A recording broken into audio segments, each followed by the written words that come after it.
ನಮಸ್ತೆ. ಇವತ್ತು ಸಾಂಬ್ರಾಣಿ ಗೆಡ್ಡೆ ಅಥವಾ ಚೈನೀಸ್ ಪೊಟ್ಯಾಟೊ ಇಂದ ಪಲ್ಯ ಹೇಗೆ ಮಾಡೋದು ಅಂತ ನೋಡೋಣ.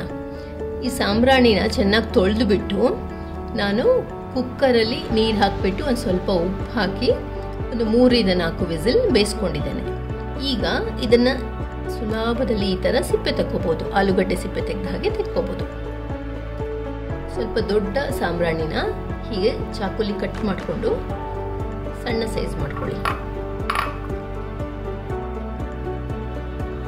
ಸಾಂಬ್ರಾಣಿ ಪಲ್ಯ ಮಾಡಲಿಕ್ಕೆ ನಾನು ಸಾಂಬ್ರಾಣಿನ ಬೇಯಿಸಿ ಸಿಪ್ಪೆ ತೆಗೆದು ಸ್ವಲ್ಪ ದೊಡ್ಡದಿದ್ದದನ್ನು ಹಚ್ಚಿ ಸಣ್ಣ ಮಾಡಿ ಇಟ್ಕೊಂಡಿದ್ದೇನೆ. ಅದಾದಮೇಲೆ ಮಸಾಲೆ ಮಾಡಬೇಕು. ತೆಂಗಿನ ತುರಿ, ಒಣಮೆಣಸು ಹಾಗೂ ಸಾಸಿವೆ, ಸ್ವಲ್ಪ ರುಚಿಗೆ ತಕ್ಕಷ್ಟು ಉಪ್ಪು ಮತ್ತು ಬೆಲ್ಲ.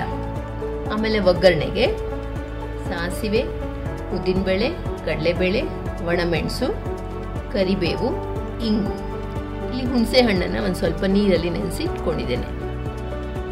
ಈಗ ತೆಂಗಿನ ತುರಿ, ಒಣಮೆಣಸು ಹಾಗೂ ಸಾಸಿವೆನ ಮಿಕ್ಸಿಗೆ ಹಾಕಿ ನೀರು ಹಾಕದೆ ತರಿತರಿಯಾಗಿ ರುಬ್ಕೋಬೇಕು. ಈ ಥರ ತರಿತರಿಯಾಗಿ ಮಸಾಲೆನ ರುಬ್ಬಿ ರೆಡಿ ಮಾಡಿ ಇಟ್ಕೊಂಡಿದ್ದೇನೆ.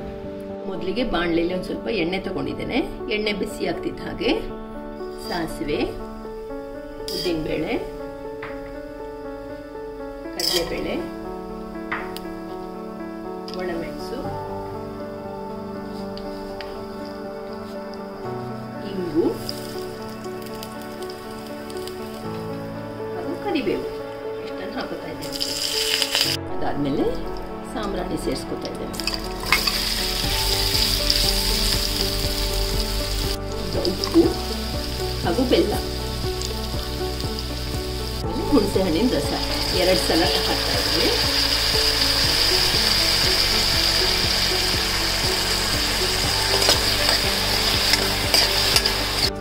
ಉಪ್ಪು, ಹುಳಿ, ಬೆಲ್ಲ ಎಲ್ಲ ಚೆನ್ನಾಗಿ ಹೊಂದ್ಕೊಂಡ್ಮೇಲೆ ಅರ್ದಿಟ್ಕೊಂಡಿರೋ ಮಸಾಲೆ ಸೇರಿಸ್ತಾ ಇದ್ದೇನೆ.